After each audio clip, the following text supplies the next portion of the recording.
A 49-year-old Ghanaian high chief, Kwepena Michael Amuafo, had on Wednesday, the 6th of June 2023, released several bullets on his wife before he turned the trigger to himself and killed himself. The Columbus police in Ohio, United States of America, said around 10:30 p.m. that they received a call of a case of domestic violence on 4800 block of Glendon Road, and they quickly deployed themselves to the scene. But before they got to this building, Michael had already killed himself after he thought he succeeded in killing his wife. And the police were like, what actually happened that will make a man try to kill his 50-year-old wife before he turned the trigger to himself?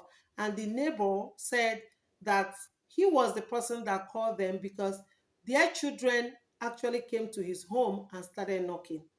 The 16-year-old son of Michael said that his parents were having argument, and what they heard were two bangs on the door, and that was when their father shoved them aside and never allowed them to enter. And the next thing they heard was a gunshot. That was what made them to run and went to the neighbor and started knocking. And the police were now like, what will make Michael to kill his wife? And at that point, they confirmed Michael to be dead at the point they got to her. But his wife, Gyanfua Ya, was still alive, and she was taken to Riverside Methodist Hospital, where she's still receiving treatment because the gunshot was so much that all they are praying for is for Ya to recover from this gunshot to be able to take care of their children. According to the story we heard, was that some time ago, Michael won a visa lottery that made him to leave the shores of Ghana and move all the way to the United States of America and settled in New York. After a few years in New York, he now moved to Columbus in Ohio, where he processed papers for his 50-year-old wife, that is Ya, and brought Ya to US, and they had 4 children. The oldest is 21 years old. But recently, they started having problem that is not known to everyone because this couple were well known in Ghanaian community in Columbus in Ohio.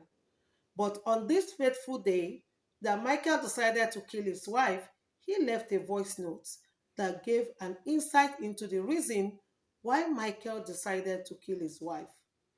He made this voice note in Ghana, so I'm going to read what Michael said before he decided to kill his wife. Michael said, "Hello, Aura. I am making this audio for you.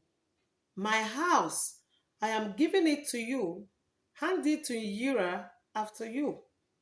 This morning, Ya told me that when she came to Ghana with your mother, she and Emmanuel Dua married for some time now, and he takes care of her. So she no longer wants to be with me, and that I am now her friend while Emmanuel Dua is her husband. I only helped her to come to the United States, had kids, and that doesn't make her my wife.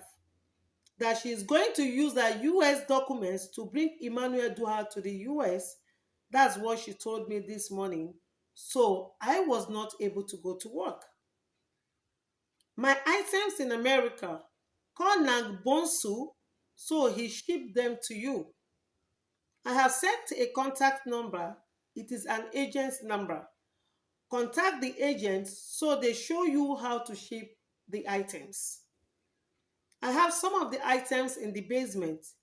There is a motorcycle which I have dismantled in there. I also have a motor in the garage. It has been dismantled and the parts are in a bag. I do not want to pay duty on this. That is why I dismantled and placed the parts in a bag. When it gets to Ghana, then put them back together. So this is my farewell notice. At this juncture, I am saying goodbye.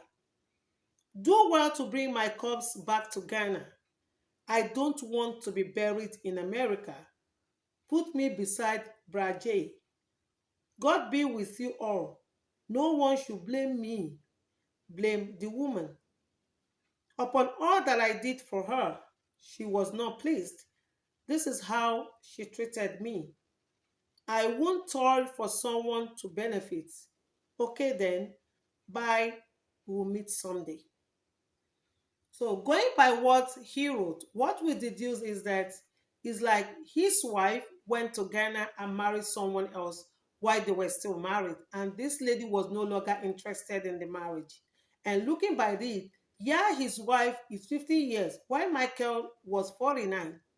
So telling Michael that she was no longer interested in the marriage, that she will be bringing Emmanuel to the United States, was what drove Michael to decide to end his life, even to end his wife's life and then end his life without thinking of what happens to their 5 children.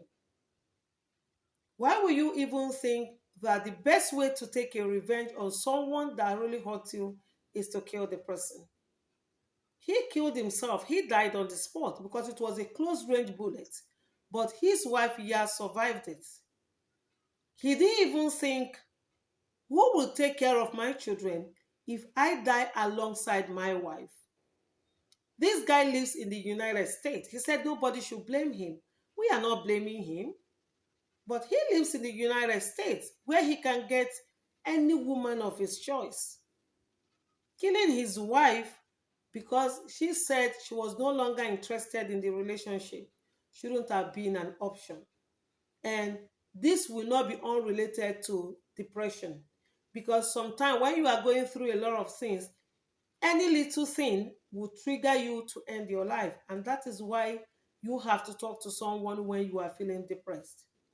Michael is gone, but all everyone is praying is for Yah, his wife, to be alive to train their 4 children.